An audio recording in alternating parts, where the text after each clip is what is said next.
సదాశివసమారంభాం శంకరాచార్యమధ్యమాం అస్మదాచార్యపర్యంతాం వందే గురుపరంపరాం. హరి ఓం. శ్రీ గురుభ్యో నమః. హరి ఓం. ఆత్మబంధువులారా, ఈరోజు మనం అష్టావకర గీత మొదటి పాఠం చెప్పుకుంటున్నాం. ప్రతి మనిషి తన జీవితంలో, అంటే తన దైనందిన జీవితంలో ప్రారబ్ధ కర్మల ఫలితంగా కలిగే అనుకూల పరిస్థితులు లేకపోతే ప్రతికూల పరిస్థితులు. ప్రారబ్ధం మనకు తెలియదు, అనుకూలంగా ఉంటుందా ప్రతికూలంగా ఉంటుందా. ఎలా ఉన్నా కూడా ఆ ప్రారబ్ధాన్ని, ఆ పరిస్థితుల్ని మనం ఎదుర్కోవాలి. ఎవరు? మనుషులు. జంతువులకి ఇవేమి ఉండవు, తెలియదు అసలు వాటికి. కాబట్టి మనం ప్రారబ్ధ కర్మలను తప్పించుకోలేము. అనుకూలం కావచ్చు, ప్రతికూలం కావచ్చు. అయితే ఒక్కొక్కసారి చాలా క్లిష్టమైన విషమ సమస్యలను మనం ఎదుర్కోవాల్సి వస్తుంది. అటువంటి విషమ సంఘటనలు, సమస్యలు సమర్థవంతంగా ఎదుర్కోవాలంటే మనకు చాలా చాలా ఆత్మవిశ్వాసం కావాలి. ఆత్మవిశ్వాసము మనకు అవసరం. కానీ విచిత్రం ఏంటంటే, దురదృష్టవశాత్తు అటువంటి చేదు అనుభవాలు చుట్టుముట్టినప్పుడు మన అనుభవాలు, ఎవరి అనుభవాలు వారి. సాధారణంగా మనిషి ఆత్మవిశ్వాసమును కోల్పోతాడు. ఆత్మ న్యూనతా భావానికి, అంటే ఒక పిరికితనానికి లోనవుతాడు. సహజంగా అప్పుడు బయట నుండి సహాయాన్ని ఆశిస్తాడు. ఇప్పుడు అంతా సవ్యంగా జరుగుతుంటే మనిషికి ఎవరి సహాయం అక్కర్లేదు. కష్టాలు వచ్చినప్పుడే మనకి సహాయం కావాలి. కర్ణుడికి ఒక శాపం ఉంది. కర్ణుడికి ఏమిటది? యుద్ధ భూమిలో అస్త్ర ప్రయోగం చేసేటప్పుడు నీవు మంత్రాలు మర్చిపోతావు అని, అది శాపం. ఇప్పుడు చెప్పండి, కర్ణుడికి ఎన్ని అస్త్రాలుండి ఏం ప్రయోజనం? అని మర్చిపోతాడు కదా. అలాగే మనకు ఆపదలు వచ్చినప్పుడు అక్కరకు రాని ఆత్మవిశ్వాసం వలన ఏం ప్రయోజనం? కానీ విచిత్రం ఏంటంటే, నాకంటే మీకు కష్టకాలం వచ్చినప్పుడు నన్ను ఓదార్చడానికి వచ్చినటువంటి నా మిత్రులు, బంధువులు అందరూ నన్ను ఓదార్చరు. నన్ను ఓదార్చకుండా ఏం చేస్తారు? వాళ్ళు ఒక వింతగా ప్రవర్తిస్తారు. ఏం చేస్తారు? నాకు ఒక పెద్ద సుదీర్ఘమైన ఉపన్యాసం ఇస్తారు. ఏమిటది ఉపన్యాసం? నేను అలా చేసి ఉండాల్సింది కాదు అంటారు. నాదే తప్పు అంటారు. అంటే నా కష్టాలకు నేనే కారణం అంటారు. నాకు ఉచిత సలహాలు ఎన్నో ఇస్తారు. ఇంకా నేను గతంలో చేసిన తప్పుల్ని ఎత్తి చూపుతారు. వారి నుండి నేను ఆశించింది వేరు, వారు నాకు చెప్పేది వేరు. నాకు వాళ్ళు ధైర్యం చెప్పరు, ఓదార్చరు, ఉపశమనం కలిగించరు. పైగా ఏం చేస్తారు? నన్ను బాగా ఇంకా ఇంకా కృంగిపోయేలాగా ప్రవర్తిస్తారు. అప్పుడు చెప్పానా నీకు? నువ్వు విన్నావా నా మాట అంటారు. ఇప్పుడు ఏం కావాలి నాకు? నాకు ఇప్పుడు ధైర్యం చెప్పేవాళ్ళు కావాలి, నాకు ఓదార్పు కావాలి, నా భుజం తట్టి నీకు నేనున్నాను విచారించుకో అనేటటువంటి ఆపన్న హస్తం కావాలి. ఇట్లాంటి మాటలు వద్దు. ఇలా కష్టాలు వస్తాయని గతంలో నేను నిన్ను హెచ్చరించాను, నువ్వు లెక్క చేయలేదు, ఇటువంటి మాటలు వద్దు. నాకు ఇటువంటి ప్రవచనాలు వద్దు. ఇటువంటి ప్రసంగాల వలన నేను ఇంకా కృంగిపోతాను. నాకు ఒక విధమైన నిస్సత్తువ, నిరాశ ఆవరించి నీరసంగా ఒక మానసిక రోగిలాగా నేను మారిపోతాను. ఈ ఒంటరితనం, ఈ నిస్సహాయత ఇవన్నీ చూసి మనతో ఒక మాట అంటుంది. ఎవరు? శాస్త్రం. మన మిత్రులు, బంధువులు ఎవరు మన ఓదార్చరు, శాస్త్రం మన ఓదార్చుతుంది. ఇటువంటి నిస్సహాయతను ఫస్ట్ ఏమంటుంది శాస్త్రం? మనని సంసారం అంటుంది. ఇటువంటి నిస్సహాయ స్థితిని సంసారము అంటుంది. సంసారానికి నిర్వచనాలు చాలా చాలా ఉన్నాయి. ఇది ఒక నిర్వచనం. ఈ ఒంటరితనము, ఈ ఆందోళన వృద్ధాప్యంలో మనల్ని ఇంకా ఎక్కువగా బాధిస్తాయి.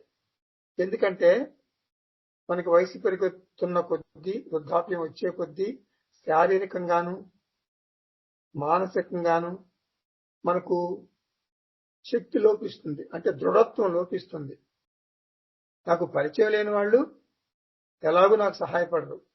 నా బంధువులు, హితులు, సన్నిహితులు, కుటుంబ సభ్యులు వీళ్ళంతా ప్రవచనాలు చెప్పి నన్ను మరింత కృంగదీస్తారు, నాకు ధైర్యం చెప్పరు. ఇప్పుడు నాకు ఒక ఆసరా కావాలి, అండ కావాలి. నేను ఏం చేయాలి? ఈ దైన్య స్థితిలో నాకు సహాయం చేయటానికి ఇందాక నేను చెప్పినట్టుగా శాస్త్రము ముందుకు వస్తుంది. శాస్త్రం ఏం చెబుతుంది? నాకు ధైర్యం చెబుతుంది. సంసార రుగ్మతల్ని తొలగించటానికి శాస్త్రం, అంటే ఈ వేదాలు నాకు 2 పద్ధతుల్ని సూచిస్తుంది. అంటే 2 పద్ధతులు. ఒకటి వేద పూర్వ భాగము, 2 వేద అంత భాగం. వేద పూర్వ భాగం ద్వారా మనకి సహాయపడుతుంది. అంటే వేద అంత భాగం ద్వారా కూడా మనకి సహాయపడుతుంది. వేద పూర్వ భాగం ద్వారా ఎలా సహాయపడుతుంది అంటే నీకు ఈశ్వరుణ్ణి అండగా ఇస్తుంది. ఇది వేద పూర్వ భాగం ద్వారా. నువ్వు కష్టాల్లో ఉన్నానన్నావు కదా, ఇదిగో ఈశ్వరుని తీసుకో, ఈశ్వరుడు నీకు అండగా ఉంటాడు. ఇది వేద పూర్వ భాగం. వేద అంత భాగం ద్వారా నాకు ఆత్మను అండగా ఇస్తుంది. ఆత్మ అంటే ఒక వస్తువు కాదు, ఈశ్వరులాగా కాదు. ఆత్మ అంటే నా స్వస్వరూపం. నా స్వస్వరూపమే ఆత్మ. అంటే నేనే నాకు అండ, నేనే నాకు అండ. ఇది వేద అంతభాగం. ఇప్పుడు ముందర మనం ఏం చెప్పుకున్నాం? వేద పూర్వ భాగములోని ఈశ్వరుని అండదండలు అవి చూద్దాం. ఇప్పుడు మీరు కొత్తగా వినవసరం లేదు. భగవద్గీతలో శ్రీకృష్ణ పరమాత్మ భగవంతుడి సహాయం గురించి అనేక చోట్ల స్పష్టంగా చెప్తారు. ఇప్పుడు 18వ అధ్యాయంలో 58వ శ్లోకంలో మచ్చిత్తః సర్వదుర్గాని మత్ప్రసాదాత్ తరిష్యసి అథ చేత్ త్వం అహంకారాత్ న శ్రోష్యసి వినంష్యసి అంటారు. ఇది శ్లోకం. ఏంటి దీని అర్థం? అర్జున, నా అనుగ్రహం వలన నీవు సమస్త సంకటముల నుండి అనాయాసంగా బయటపడగలవు. ఒకవేళ అహంకార కారణంగా పెడచెవిని పెడితే నీవు నష్టాల పాలవుతావు అని సందేశం శ్రీకృష్ణ పరమాత్మ అర్జునుడికి. అసలు విషయానికి వద్దాం. భగవంతుడు నాకు అండగా ఉన్నాడు, నన్ను ఆదుకుంటాడు అనే ధైర్యం మనిషికి ఊరటనిస్తుంది. నేను అనాథను కాదు, నాకు అనాథనాథుడు రక్షణ కవచంగా ఉన్నాడు. అందరికి తెలుసు కదా, తక్కువేమి మనకు రాముండొక్కడుండు వరకు. అంతే. ఇప్పుడు నాకు ధైర్యం వచ్చింది, పిరికితనం పోయింది, భయం పోయింది. ఒక మాట చెప్పనా, నిజానికి నాకు దైవ సహాయం కంటే శ్రీకృష్ణుడు, నా రాముడు నా పక్కనే నాకు తోడుగా ఉన్నాడు అనే భావన కొండంత బలాన్ని ఇస్తుంది. ఇది ఒక మనోవ్యాధి. ఈ మనోవ్యాధికి ముందు భగవంతుడు నాకు అండగా ఉన్నాడు అనే భావన. మన స్వామీజీ పరమార్థానంద స్వామి ఉదాహరణగా ఇక్కడ ఒక మాట చెప్తారు, ఒక సంఘటన చెప్తారు. అదేంటంటే, ఒక వృద్ధ దంపతుల జంట ఉన్నారు. ఆమెకి కంటికి శుక్లముల ఆపరేషన్, శస్త్రచికిత్స చేయించుకోవాల్సి వచ్చింది. ఎక్కడో దూరంగా మన ఇండియాలోనే కొడుకున్నాడు ఆవిడికి. ఆవిడ కొడుకుతో మాట్లాడింది, బాబు నేను ఇట్లా క్యాటరాక్ట్ ఆపరేషన్ చేయించుకుంటున్నాను, మరి ఏమన్నా వస్తావా అని అడిగింది.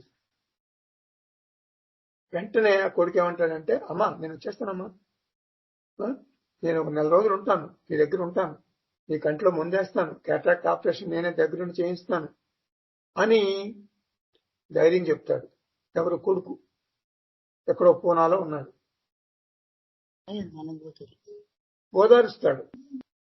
నువ్వు ధైర్యంగా చేయించుకోవచ్చమ్మా, నేనున్నానమ్మా, నేనున్నాను, నీ కొడుకుని కదా, నువ్వు ఆందోళన చెందొద్దమ్మా అని భరోసా ఇస్తాడు. వెంటనే ఆమె తన కొడుకుతో, బాబు నాన్న నీవు రావద్దురా, నీవు ఇబ్బంది పడవద్దు నాన్న, నీవు వస్తాను అన్నావు, అదే నాకు 10,000, చాలా తృప్తిగా ఉంది నాయన, 1000 ఏనుగులు బలం వచ్చింది, ఎట్లాగో కాలం మేము సర్దుకుపోతాం, మేము వృద్ధులం ఓకే, కానీ ఎట్లాగో సర్దుకుపోతాం బాబు, నువ్వు రావద్దు నాయన అని చెప్తుంది. సరే అమ్మా అంటాడు. ఆమె కొడుకు రాలేదు, ఆమె కంటికి శస్త్రచికిత్స చేయించుకుంది, కొడుకు రాలేదు. ఆత్మబంధువులారా, ఈ సంఘటన వలన మనకు ఏమి అర్థమైంది? నిజానికి ఆమెకు సహాయం అక్కర్లా. అమ్మా నేను నీకు అండగా ఉన్నానమ్మా అనే చల్లటి కబురు తన పుత్రుని నోటి నుండి వినాలని ఆశించింది. ఎంతో తృప్తిగా, ఆనందంగా తన కంటికి శస్త్రచికిత్స చేయించుకుంది. ఒకవేళ పిల్లలు అవసరానికి ఆదుకోకపోతే ఏం చేస్తారు తల్లిదండ్రులు? కొంతమందికి అసలు పిల్లలు ఉండరు. వారి పరిస్థితి ఏమిటి? వారికి నిస్సహాయత, నిరాశ, ఒత్తిడి, భయం చాలా ఎక్కువగా ఉంటాయి. వాళ్ళు డీలా పడిపోతారు. నిజానికి ఎవ్వరికి సహాయం అక్కర్లేదు. మేము మీకు సహాయం చేస్తాము అనే ఒక సాంత్వన వచనాలు వారికి ధైర్యాన్ని, శక్తిని ఇస్తాయి. వేద పూర్వభాగం అంటే కర్మకాండ ద్వారా అటువంటి శక్తిహీనులకు, నిస్సహాయ స్థితిలో ఉన్నటువంటి వారికి భగవంతుణ్ణి ఆసరాగా, ఆలంబనగా, రక్షకుడిగా ఇస్తుంది. అటువంటి వారికి నిజంగానే ఉపశమనం కలిగింది అని పెద్దలు సైంటిఫిక్ గా నిరూపించారు. సైంటిఫిక్ గా ఇది ఒక ప్రయోగం చేశారు. ఏమిటది ప్రయోగం? దైవాన్ని విశ్వసించే అన్ని మతముల వారిని కొంతకాలం పాటు పరిశీలించారు. వారికి శారీరకంగా, మానసికంగా రోగ నిరోధక శక్తి మిగిలిన వారి కంటే ఎక్కువగా ఉన్నాయి అని శాస్త్రజ్ఞులు కనుక్కున్నారు. దైవం ఉన్నాడా లేదా అని అక్కడ చర్చించడం లేదు. నేనేం చెప్తున్నానంటే ఎక్స్పెరిమెంట్ ఏం చేశారు వాళ్ళు? దైవాన్ని నమ్మిన వారికి ఆరోగ్యం మెరుగ్గా ఉంటుంది అని శాస్త్రజ్ఞులు చెప్తున్నారు. కాబట్టి ఆత్మబంధులారా, వేద పూర్వభాగం ఇచ్చిన భక్తి మార్గం ద్వారా మనుష్యులు వారి నిస్సహాయత, నిరాశ ఇటువంటి సమస్యలను పరిష్కరించుకుంటున్నారు.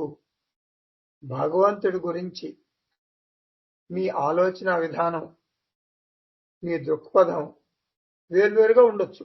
ఇప్పుడు క్రైస్తవులకు భగవంతుడు ఒక రకంగాను, ముస్లింలకు మరొక రకంగాను అర్థమవుతాడు. అందాక ఎందుకు? మన హిందువుల మనోభావాలు వేరువేరుగా ఉంటాయి. వైష్ణవులకు ఒక రకం, శైవులకు ఒక రకం. కానీ అందరిలోనూ ఉన్న ఏకైక అంశము ఏమిటది? భగవంతుడు నన్ను రక్షిస్తున్నాడు, నా వెన్నంటి ఉన్నాడు అనే దృఢమైన విశ్వాసము, అనే దృఢమైన భక్తి. ఓ భక్తుడు ఏమంటాడు? భగవాన్, నీవు విష్ణువా, నీవు శివుడివా, నీవు అల్లానా, నీవు జీసస్ క్రైస్ట్ యేసుక్రీస్తువా? నాకు తెలియదు. నీకెవరో నాకు తెలియదు. నువ్వెవరో. నాకు ఇప్పుడు నీవు సహాయం చేయాలి. నీవు ఏ రూపంలో ఉన్నా కూడా నేను నీకు నమస్కరిస్తున్నాను. ఇది ప్రార్థన. పూజ్య స్వామీజీ అంటారు, నీకు సహాయం అవసరమైనప్పుడు సరి అయిన మూలం నుండి సహాయం పొందటం, అది తెలివి, అది విజ్ఞత, అది మేధస్సు. భగవంతుడి రూపం ఏదైనా కావచ్చు. నీవు భగవంతుడిని ఆరాధించు, నీవు భగవంతుడిని విశ్వసించు, భగవంతుడిని సహాయం కోసం ప్రార్థించు. కాబట్టి జగత్తు మీద, వ్యక్తుల మీద ఆధారపడే బదులు భగవంతుడి మీద ఆధారపడటం మంచిది. సాధకునిలో ఇది ఒక శుభ పరిణామం. జగత్తును, వ్యక్తులను వదిలిపెట్టి దైవాన్ని గట్టిగా పట్టుకుంటాడు. కుటుంబం మీద ఆధారపడటం మానేసి దైవం మీద ఆధారపడటం అనేది ఒక మార్పు. అవుట్ సోర్సింగ్ బదులు ఇన్సోర్సింగ్. నాలోనే అంతర్గతంగా దాగి ఉన్న దైవం నుండి సహాయాన్ని అర్థించటం అన్నమాట. ఇది వేద పూర్వభాగం ద్వారా నాలోనే ఉన్నటువంటి ఈశ్వరుడు నాకు నిరంతరం అండగా ఉంటాడు అనేటటువంటి సద్భావన కలుగుతుంది. ఇది సాధనలోని తొలి మెట్టు, మొదటి అడుగు. ఇప్పుడు వేద అంత భాగం ఏం చెప్తుంది? వేద అంత భాగం మరొక ఆధారాన్ని మనకిస్తుంది. ఏమిటది? దైవం మీద ఆధారపడటం వద్దు, దైవం మీద ఆధారపడవద్దు, నా మీద నేనే ఆధారపడటం నేర్చుకోవాలి. నీ స్వస్వరూపమైన ఆత్మ మీద ఆధారపడటం నేర్చుకోవాలి. అంటే నీ మీద నువ్వే ఆధారపడాలి, నా మీద నేనే ఆధారపడాలి. నేను అంటే ఈ దేహం కాదు, ఈ మనసు కాదు. నేనంటే ఎవరు? చైతన్యం. అక్కడ అర్థం చేసుకోవాలి మనం. నా మీద నేనే ఆధారపడతానంటే అది చాలా అహంకారం కింద వస్తుంది. అలా అర్థం చేసుకోకూడదు. వేదాంత భాగం చెప్పేది చక్కగా అర్థం చేసుకోవాలి. నీ స్వస్వరూపమైనటువంటి ఆత్మ చైతన్య స్వరూపం మీద నీవు ఆధారపడాలి. నేను అనాథను కాదు, నాకు ఎవ్వరి సహాయము అవసరం లేదు. నాలోనే అనంతమైన శక్తి దాగి ఉంది. నేను నా సమస్యల్ని పరిష్కరించుకోగలను. ఇక్కడ అర్థం చేసుకోండి, నేను నా సమస్యల్ని పరిష్కరించుకోగలను అంటే ఏమిటి? నేను అంటే ఆత్మ, నా సమస్యలు అంటే దేహ సమస్యలు. అలా విడదీసి చూడగలగాలి మనం. నేను ఆత్మగా ఈ దేహంలో ఉన్నటువంటి సమస్యల్ని పరిష్కరించుకోగలను. ఎలా పరిష్కరిస్తుంది? ఆత్మజ్ఞానంతో. ఇది మనం ఎలా జీర్ణించుకోవాలి? దైవ సహాయాన్ని ఎలా వద్దనాలి? ఇదేదో కొంచెం తేడాగా కనపడుతుంది మనకి. అంటే దైవ సహాయాన్ని మనం వద్దనాలా? ఏదో నాస్తికుడు అనుకుంటారు కదా మనని అని సహజంగా మనకు ఒక అనుమానం వస్తుంది. ఇక్కడ మనతో వేదాంతం ఏం చెబుతుందంటే, నిన్ను దైవ సహాయం వద్దని అన్నాను, కరెక్టే. ఆత్మ సహాయం తీసుకోమన్నాను, అది కరెక్టే. ఒక మాట చెప్పబోయా, అసలు దైవం అంటే ఎవరు? దైవము అంటే ఎవరు? దైవము అంటే అనాత్మ. ఇది శాస్త్రం చెప్పే మాట. దైవం అంటే ఎవరు? అనాత్మ మాత్రమే. అనాత్మ, ఆత్మకు ఆపోజిట్ అనాత్మ. ఆత్మ దృక్, అనాత్మ దృశ్యం. మనకి నాలెడ్జ్ ఉంది కదా. అనాత్మ మిథ్య, ఆత్మ సత్యం. నా స్వస్వరూప చైతన్యమును అర్థం చేసుకుని నా మీద నేను ఆధారపడటం ఉత్తమం అని వేదాంతం సూచిస్తుంది. మళ్ళీ చెబుతున్నా, దైవం కూడా పక్కా అనాత్మ. దైవం కూడా పక్కా అనాత్మ అనే విషయం మనం జీర్ణించుకోవాలి. ఆ జీర్ణించుకునే శక్తిని ఇవ్వమని మనం ఇష్టదైవాన్ని ప్రార్థించుకోవాలి. కాబట్టి ఆత్మబంధువులారా, దేవతలందరూ రాముడు, కృష్ణుడు, వినాయకుడు, ఆంజనేయ స్వామి, వెంకటేశ్వర స్వామి, మహాలక్ష్మి తల్లి, గంగానమ్మ తల్లి అని ఇటువంటి మన ఆరాధ్య దైవాలు, ఇష్ట దైవాలు ఎవరెవరున్నారో ఆ దేవతలందరూ కూడా అనాత్మ క్రిందికే వస్తారు. ఇది శాస్త్ర వచనము, ఇది శాస్త్ర శాసనం. మనం శాస్త్రాన్ని నమ్ముతాం కదా, కాబట్టి మనం అంగీకరించాలి. సాధకుడు దైవం మీద ఆధారపడే స్థితి నుంచి, ఆ బలహీనత నుండి బయటపడగలగాలి. అప్పుడే ఆత్మజ్ఞానము సిద్ధిస్తుంది. మళ్ళీ చెబుతున్నా, శాస్త్రవచనం ఇది. ఏమిటది? సాధకుడు దైవం మీద ఆధారపడే స్థితి నుండి, ఆ బలహీనత నుండి బయట పడగలిగినప్పుడే ఆత్మజ్ఞానం సిద్ధిస్తుంది. ఆత్మజ్ఞానం అంటే ఏమిటి అసలు? ఆత్మజ్ఞానం అంటే ఏమిటి అసలు? నేను ఈ జగత్తుకు అధిష్టానం. నేను జగత్తు మీద ఆధారపడను. జగత్తు అనాత్మ. జగత్తు అనాత్మగా ఆత్మనైన నా మీదే ఆధారపడింది. జగత్తు అనగానే మీరేం చేయాలి? నేను ఇక్కడున్నాను, జగత్తు అక్కడుంది అనుకోకూడదు. జగత్తు అనగా నా దేహము, నా మనస్సు అంతా. జగత్తులో నేను కూడా ఇంక్లూడ్ అయ్యాను.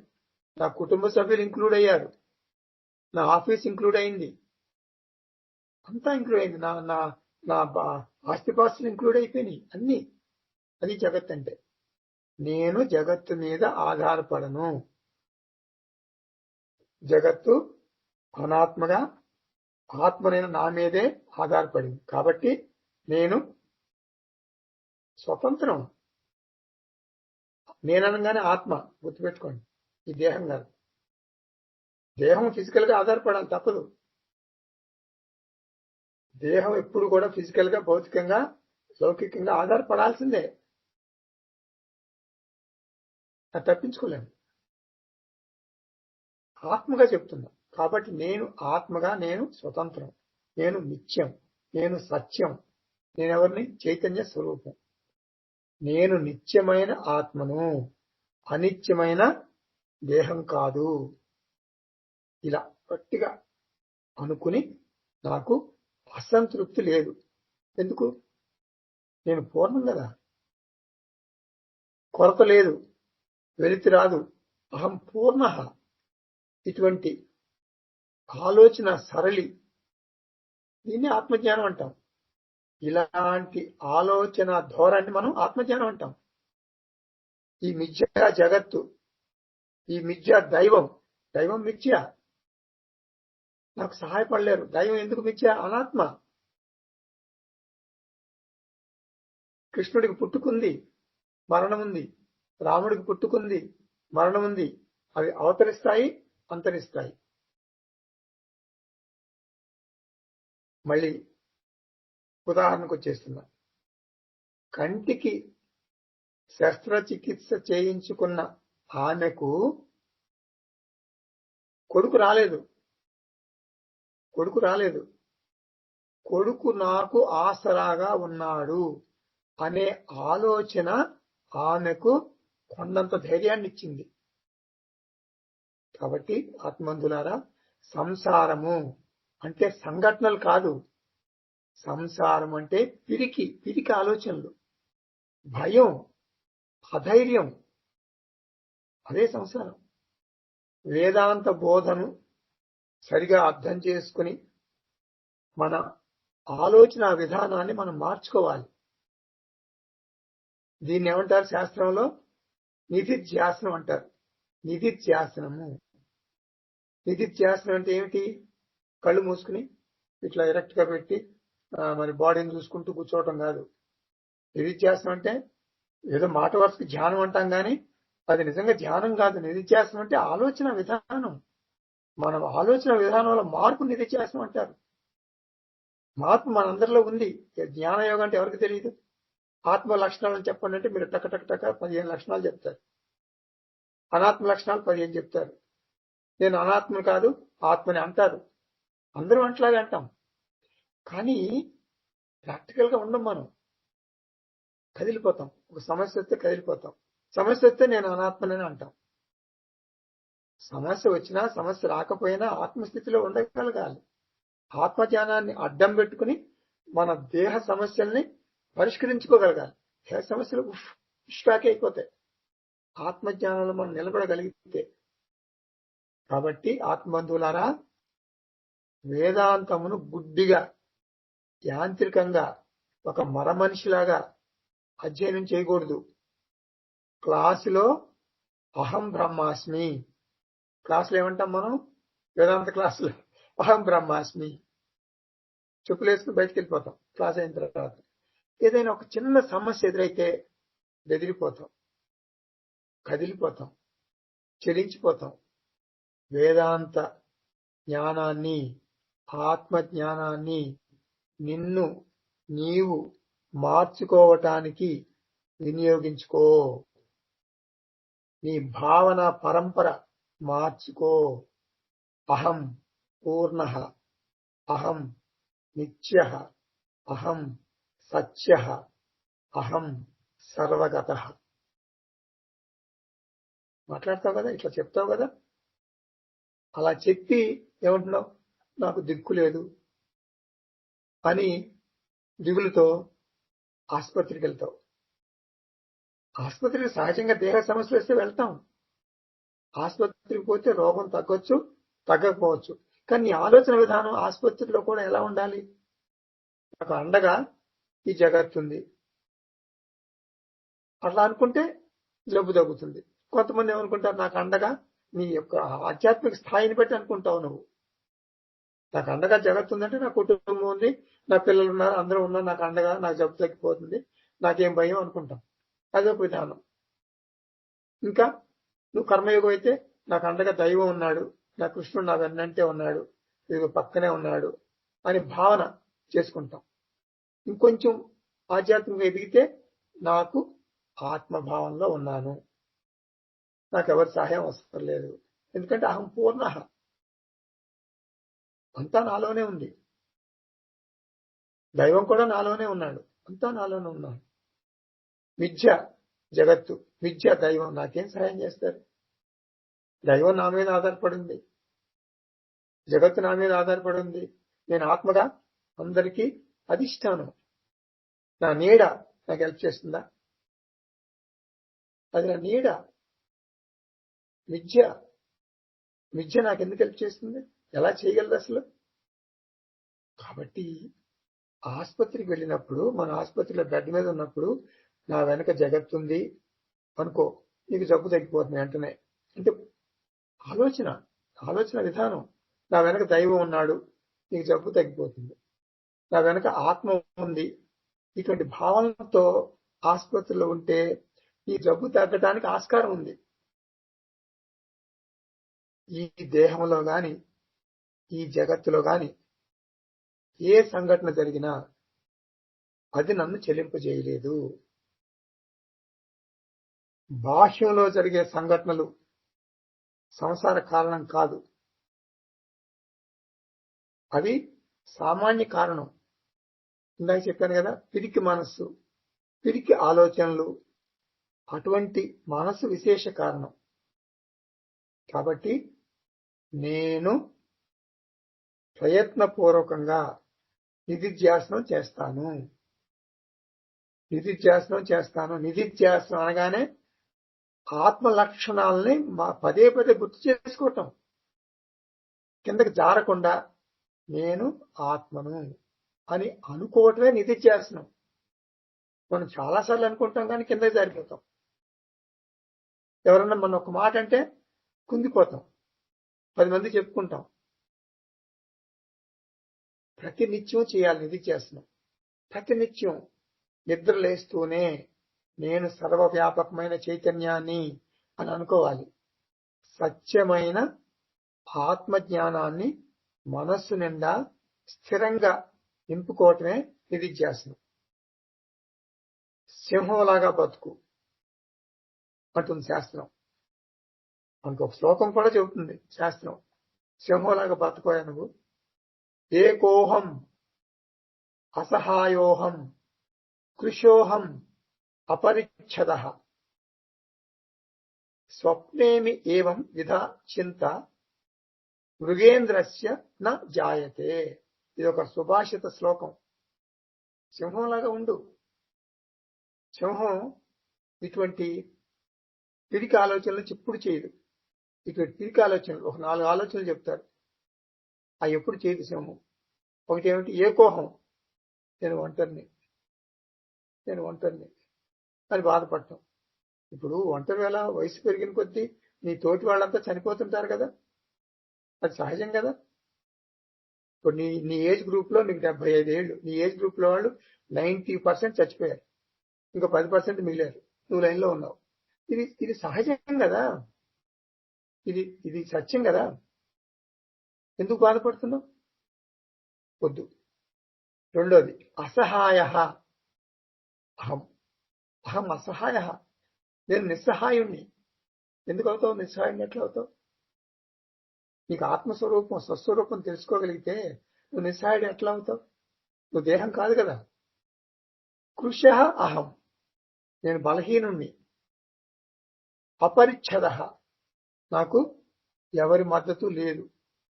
ఈ 4 మాటలు అలా అనుకోకూడదు. సింహం ఎప్పుడు అలా అనుకోదు. పరిచ్ఛద అంటే మద్దతు ఉంది, అపరిచ్ఛద అంటే నాకు మద్దతు లేదు అని అనుకోకూడదు. సింహం గర్జిస్తుంది, మేకలాగా రోధించదు. ఇటువంటి నిస్సహాయమైన ఆలోచనలు చేసేవాణ్ణి సంసారి అంటారు.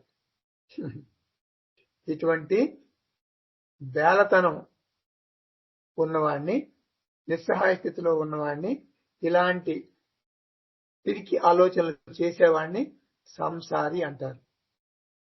ప్రతి వేదాంత విద్యార్థి ఆత్మజ్ఞానంతో సింహంలాగా గర్జించాలి. నేను నిస్సహాయత నుండి స్వేచ్ఛ పొందాను, నేను బలహీనుణ్ణి కాదు. ఇలా ఆలోచించటాన్ని నిధిధ్యాసనం అంటారు. మన వేదాంతంలో ఇటువంటి నిధిధ్యాసనం చెప్పేటటువంటి గ్రంథాలు కొన్ని ఉన్నాయి. ఆ గ్రంథాలు చదివితే మనలో చాలా మార్పు తీసుకొస్తాయి. అటువంటి ఒక ప్రసిద్ధమైనటువంటి గ్రంథం పేరు అష్టావక్ర గీత. నిధిధ్యాసన గ్రంథాల్లో ఒక ముఖ్యమైన గ్రంథం, ఒక మంచి గ్రంథం అష్టావక్ర గీత, అష్టావక్ర సంహిత. అష్టావక్ర గీతన్న అష్టావక్ర సంహితన్న రెండు ఒకటే. ఇది నిధిధ్యాసన గ్రంథము. ఇది కొత్తగా ఆత్మజ్ఞానమును బోధించదు. ఆత్మజ్ఞానము పొందిన వారికి నిజ జీవితంలో వారు ఆచరించే విధంగా ఈ గ్రంథము ఉపకరిస్తుంది. అష్టావక్ర గీత ఉపకరిస్తుంది. కొంతమంది బాగా శ్రద్ధగా నోట్స్ రాస్తారు, వాళ్ళ హ్యాండ్ రైటింగ్ కూడా చాలా బాగుంటుంది, పుస్తకాలు నింపేస్తారు. బుద్ధిలో భద్రంగా ఆత్మజ్ఞానాన్ని నింపుతారు, జీవితాన్ని జ్ఞానాన్ని విడిగా ఉంచుతారు. అది వాళ్ళు చేసే పొరపాటు. జ్ఞానం ఇక్కడ ఉంటుంది బుద్ధిలో, ఆత్మజ్ఞానం. జీవితం వేరు, ఆత్మజ్ఞానం వేరు. అటువంటి వారి జీవితం నరకప్రాయం. ప్రతి చిన్న సంఘటనకు కదిలిపోతారు, రోధిస్తారు. ఒక పక్క ఆత్మజ్ఞానం, మరొక పక్క సంసారం.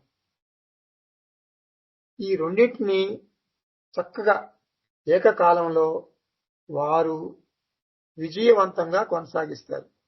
ఒక పక్క ఆత్మజ్ఞానం, మరొక పక్క సంసారం. విజయవంతంగా కొనసాగిస్తారు చాలా చక్కగా. వీరిది చాలా వింత ప్రవర్తన. వీరికి ఆచరణలో వేదాంతం ఉండదు. అష్టావక్ర మహర్షి, అష్టావక్ర ముని మనల్ని సూటిగా ప్రశ్నిస్తున్నాడు. మీరు ఎన్నాళ్ళు ఇలా మిమ్మల్ని మీరు మోసం చేసుకుంటారు? మీరు ఎన్నాళ్ళు ఇలా మిమ్మల్ని మీరు మోసం చేసుకుంటారు? ఎట్లా చేస్తారు మీరు?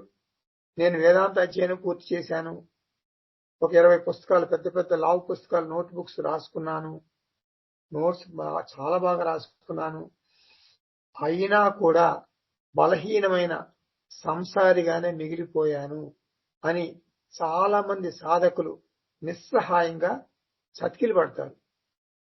ఇటువంటి వారికి అష్టావక్ర గీత ఉపయోగపడుతుంది. అష్టావక్ర గీత కథ మనం చెప్పుకోవటం లేదు. అది మహాభారతంలో వస్తుంది, ఆ అరణ్య పర్వంలో వస్తుంది. అది దాని జోలికి మనం వెళ్ళట్లేదు. అష్టావక్ర ముని ఒక గొప్ప జ్ఞాని, ఒక గొప్ప ఋషి. అష్టవక్ర కాదు, అట్లా అనద్దు మీరు. అష్టవక్ర కాదు, అష్టావక్ర. అష్టావక్ర ముని, అష్టావక్ర గీత లేక అష్టావక్ర సంహిత. అష్టావక్ర ముని జనక మహారాజుకు బోధిస్తాడు. అష్టావక్ర ముని జనక మహారాజుకి బోధిస్తాడు. అష్టావక్ర జనక సంవాదము, కృష్ణార్జున సంవాదము భగవద్గీత. అష్టావక్ర జనక సంవాదము, అష్టావక్ర గీత. ఇద్దరి మధ్య సంభాషణ రూపంలో ఉంటుంది. ఇందులో అంటే అష్టావక్ర గీతలో 20 అధ్యాయాలు ఉన్నాయి. 300 శ్లోకాలు ఉన్నాయి. 20 అధ్యాయాలు, 300 శ్లోకాలు. ఇది వేదాంత నిధిధ్యాసన గ్రంథము. వేదాంతం బొత్తిగా తెలియని విద్యార్థులు కూడా అష్టావక్ర గీత ద్వారా కొంత ప్రయోజనం పొందొచ్చు. కానీ వేదాంత విద్యార్థికి బాగా పనికొస్తుంది. వేదాంత విద్యార్థికి ఏం తెలుసు? నేను బ్రహ్మ అని తెలుసు, అహం బ్రహ్మ అస్మి అని బాగా తెలుసు. అందుకని వారికి బాగా ఉపయోగపడుతుంది. అంటే ఆలోచన విధానం, అటువంటి ఆలోచన విధానం జీవితాన్ని మార్చేస్తుంది. ఇప్పుడు ఆత్మబంధులారా, మనం అష్టావక్ర గీత గ్రంథములోనికి ప్రవేశిస్తున్నాము. మొదటి శ్లోకం. కథం జ్ఞానమవాప్నోతి కథం ముక్తిర్భవిష్యతి. మన భగవద్గీతలో శ్లోకం చదివినట్టే చదవడం, అదే స్టైల్లో చదవచ్చు. ఇది కూడా అనుష్టుప్ ఛందస్సులోనే ఉంటుంది. అనుష్టుప్ ఛందస్సు అంటే ఒక్కొక్క వాక్యం 8 మాటలు. 8 మాటలు కాదు, 8 అక్షరాలు. కథం జ్ఞానమవాప్నోతి కథం ముక్తిర్భవిష్యతి వైరాగ్యం చ కథం ప్రాప్తం ఏతద్బ్రూహి మమ ప్రభో. జనకుడు అష్టావక్ర మహర్షిని ముచ్చటగా 3 ప్రశ్నలు అడిగాడు. ఆత్మజ్ఞానం ఎలా పొందగలము? మొదటి ప్రశ్న. రెండో ప్రశ్న, సంసార బంధం నుండి ముక్తి ఎలా పొందగలము? మూడో ప్రశ్న, వైరాగ్యము ఎలా పొందగలము? ఆత్మజ్ఞానము, విముక్తి. అంటే ఆత్మజ్ఞానం ఎలా పొందాలి, సంసార బంధం నుండి ఎలా ముక్తి పొందాలి, వైరాగ్యం ఎలా పొందాలి? ఆత్మజ్ఞానము, ముక్తి, వైరాగ్యం. ఇది వీటికి సమాధానమే అష్టావక్ర గీత. ఈ 3 ప్రశ్నలకి సమాధానమే 300 శ్లోకాల అష్టావక్ర గీత. అంటే జనకుడి ప్రశ్నతో అష్టావక్ర గీత ప్రారంభమవుతుంది. ఇక్కడ మనకేమర్థమైంది? ఎవ్వరూ సొంతంగా శాస్త్రాన్ని అభ్యసించకూడదు, గురువు ద్వారానే జ్ఞానం పొందాలి అనేటటువంటి సంకేతాన్ని ఇస్తుంది అష్టావక్ర గీత. అంటే శిష్యస్తేహం షాదిమాం త్వాం ప్రపన్నం అని అర్జునుడు అంటేనే కృష్ణుడు భగవద్గీత చెప్పాడు. నేను నీకు శిష్యుణ్ణి, బోధించు, నీకు పాదాభివందనం చేస్తున్నాను, శరణాగతి చెందాను. శిష్యస్తేహం షాదిమాం త్వాం ప్రపన్నం, ఈ 3 మాటలు అంటేనే గురువు బోధిస్తాడు. ఇప్పుడు శిష్యుడు అంటే ఎవరు? జనక మహారాజు గురువుని సమీపించి, గురుగారు నాకు ఆత్మజ్ఞానాన్ని బోధించండి అని అర్థించాడు. ఇది మనకు చక్కటి ఉదాహరణ అన్నమాట. ఇక్కడ ఒక మాట చెప్తాను మీకు. ఏమిటంటే, సాధారణంగా అందరూ, సమాజం అంతా కూడా సాధారణంగా అంటే ముఖ్యంగా మన గృహస్థులు ఏమనుకుంటారంటే సన్యాసులకు మాత్రమే మోక్షం వస్తుంది. ఎందుకంటే సన్యాసాశ్రమం మన సంప్రదాయంలో ఉంది. ఇది మన నానుడి, అపోహ. ఇలా అనుకుంటాం మనం. అష్టావకర గీత ఏం చెబుతుంది? గృహస్థు సన్యాసికి ఏమి తీసిపోడు. గృహస్థు సన్యాసికి ఏమీ తీసిపోడు. కుటుంబ వ్యవహారాలు, ఇతర బాధ్యతలు ఇవన్నీ సక్రమంగా నిర్వహిస్తూ కూడా మోక్షము పొందవచ్చు. ఉదాహరణ జనక మహారాజు ఆత్మజ్ఞానం పొందాడు. నాకు టైం లేదు అని అనలేదు. చక్రవర్తి అయి ఉండి సువిశాల రాజ్యాన్ని పరిపాలిస్తూ అన్ని బాధ్యతలు సక్రమంగా నిర్వహిస్తూ కూడా ఆత్మవిద్యను అభ్యసించాడు. ఇది మనకు ఒక గుణపాఠం. నాకు వేదాంతానికి టైం లేదు అని మనం ఎవరు అనకూడదు. జనక మహారాజుకే తీరిక దొరికింది. నీకు ఆ మాత్రం టైం దొరకదా? నీకు ఒక చిన్న ఇల్లు, ఒక భార్య, పిల్లలు, ఒకళ్ళో ఇద్దరు, నీకు టైం లేదు అనొద్దు. ఆసక్తి లేదను. ఇప్పుడు మనకు బృహదారణ్యక ఉపనిషత్తులో యాజ్ఞవల్క్యుడు, ఆ యాజ్ఞవల్క్య ఋషి వద్ద జనకుడు ఆత్మవిద్యను అభ్యసిస్తాడు. యాజ్ఞవల్క్యుడు కూడా జనకుడికి ఒక గురువు. అటువంటి గొప్ప జనక చక్రవర్తి ఇక్కడ అష్టావకర గీతలో ఎవరు? విద్యార్థి. అతను అంటే జనక మహారాజు గురువుని ప్రశ్నిస్తాడు. హే గురో, ఆత్మజ్ఞానం ఎలా పొందాలి? జగత్తు మీద, వ్యక్తుల మీద సహాయం కొరకు ఆధారపడితే నేను సంసారిని అవుతాను.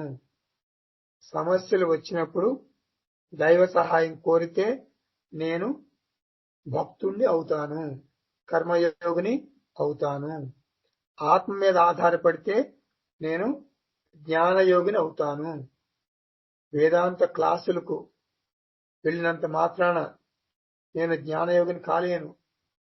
ఈ జ్ఞానము నా జీవితానికి ఆలంబన కావాలి. జ్ఞానమును జీవితానికి ఒక రక్షణ కవచంగా వాడినప్పుడే జ్ఞానయోగిని అవుతాను.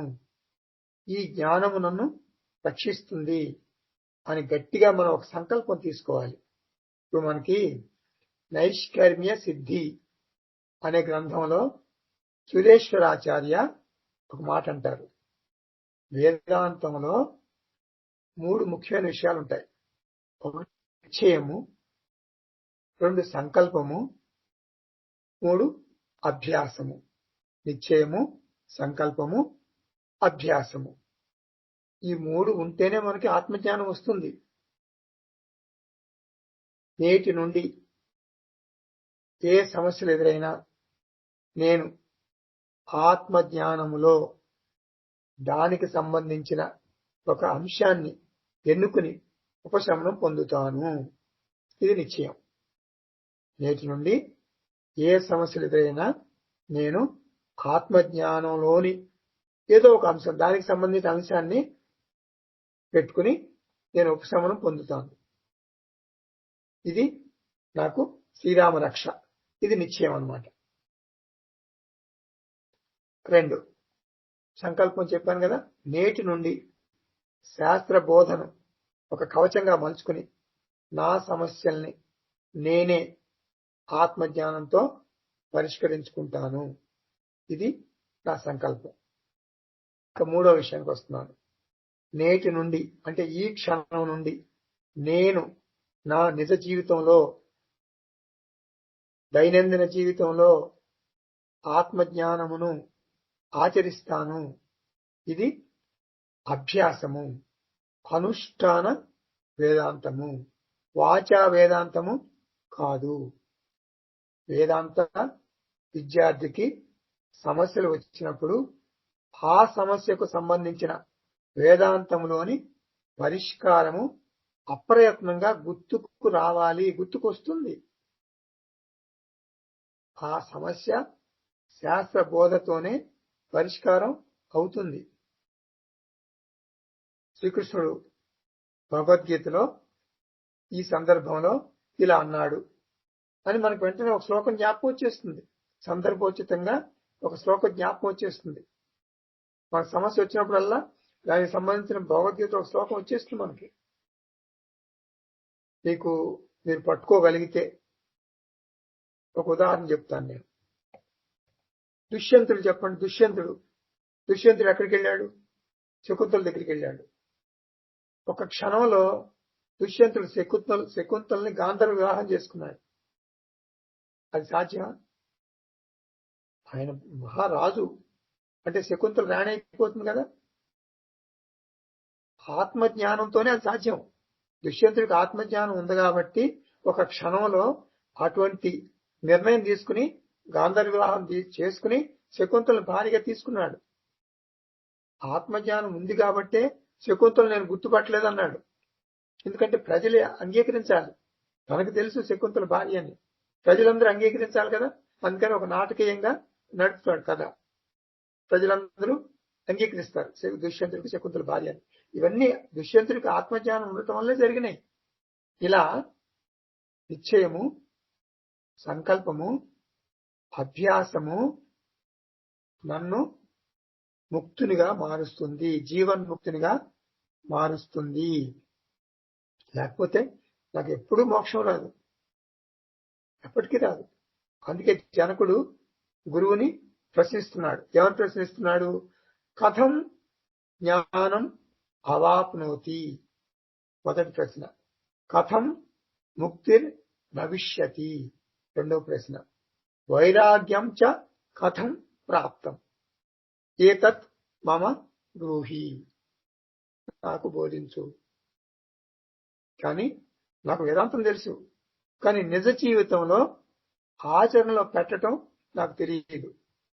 జనకుని ప్రశ్నలకు సమాధానం, ఈ 3 ప్రశ్నలకి సమాధానం అష్టావక్ర గీత అని అనుకున్నాం కదా. జ్ఞానము, ముక్తి. ముక్తి అంటే జీవన్ముక్తి. జ్ఞానము, జీవన్ముక్తి, వైరాగ్యం. ఈ 3 మాటలకి లింకు, కనెక్షన్, సంబంధం ఏమిటది? వైరాగ్యముతో జ్ఞానమును పొంది, జ్ఞానము, జీవన్ముక్తి, వైరాగ్యం, ఈ 3 మాటలు నేను కలుపుతున్నాను. వైరాగ్యముతో జ్ఞానమును పొంది, జ్ఞానము ద్వారా జీవన్ముక్తిని పొంది విదేహముక్తిని పొందాలి. జీవన్ముక్తి ఉందంటే విదేహముక్తి ఆటోమేటిక్ దాని పక్కనే ఉంటుంది. అది సో వైరాగ్యంతో అంటే జ్ఞానానికి ముందే ఉండాలి వైరాగ్యం. జ్ఞానం తర్వాత ఫలితం ఏమొస్తుంది మనకి? జీవన్ముక్తి. సో వైరాగ్యంతో, వైరాగ్యం ఉంటేనే కదా జ్ఞానం వచ్చేది. సో వైరాగ్యంతో ఆత్మజ్ఞానమును పొంది, ఆత్మజ్ఞానం ద్వారా జీవన్ముక్తిని, విదేహముక్తిని పొందాలి. అష్టావక్ర మహర్షి సందేశం ఏమిటి అంటే, ఆత్మబంధువులారా, మీరు అంటే మనం అందరం కూడా, మనుషులందరూ కూడా భద్రంగా బ్యాంకు లాకర్లో దాచుకున్నటువంటి ఆత్మజ్ఞానాన్ని బయటికి తెచ్చి నిజ జీవితంలో ఉపయోగపడేటట్లు చేయటమే అష్టావక్ర గీత యొక్క ఏకైక ప్రయోజనము. మళ్ళీ చెబుతున్నా, భద్రంగా బ్యాంకు లాకర్ అంటే బుద్ధి అనుకోండి. పోనీ బుద్ధిలో దాచుకుంటున్నాం మనం. ఆత్మజ్ఞానం అనగానే గంటల లెక్చర్ ఇచ్చేస్తాం ఆత్మజ్ఞానం గురించి, జ్ఞానయోగం గురించి, వేదాంతం అంతా ఒక మాట తప్పు లేకుండా చెప్పేస్తాం. కానీ నిజ జీవితంలో దాన్ని ఉపయోగపడేటట్లు చేసుకోవాలి. బుద్ధిలో ఉన్న జ్ఞానాన్ని, బ్యాంకు లాకర్లో దాచుకున్నటువంటి ఆత్మజ్ఞానాన్ని బయటకు తెచ్చి దైనందిన జీవితంలో, నిజ జీవితంలో ఉపయోగపడేటట్లు ఆచరణ ఆచరణాత్మకంగా అనుష్ఠించాలి. ఇలా చేయటమే, ఇలా మన చేత చేయించటమే అష్టావక్ర గీత యొక్క ఏకైక ప్రయోజనము. ఆత్మందులారా, మనం అష్టావక్ర గీతలో మొదటి పాఠము చూశాము, ఒక శ్లోకం చూశాము. మనం రెండవ పాఠంలో మిగిలిన శ్లోకాలు చూద్దాం. ఓం తత్సత్. సర్వం శ్రీకృష్ణార్పణమస్తు. ఓం పూర్ణమదః పూర్ణమిదం పూర్ణాత్ పూర్ణముదచ్యతే పూర్ణస్య పూర్ణమాదాయ పూర్ణమేవావశిష్యతే. ఓం శాంతి శాంతి శాంతి. హరి ఓం. శ్రీ గురుభ్యో నమః. హరి ఓం.